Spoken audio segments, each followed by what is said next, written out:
So here is this one is the car. Pull it. I know. Pull it. I know. Wait. Weak thing, pull it. There you go. Yes, ayun ang nangyari. Say fucking pull. Hello mga kapanset. So ipapakita ko sa inyo yung aming car kung saan nagkaroon nga ng car accident yung husband ko. So na-damage yung unahan sa may harapan ng kotse dun kung saan ako nakasakay, pero wala naman ako nung na-aksidente. So ito siya.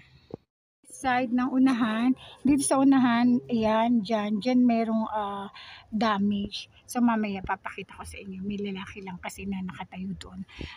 Bali, hintayin ko lang siya umalis maya maya. So ito mga kapansit, ayan yung car.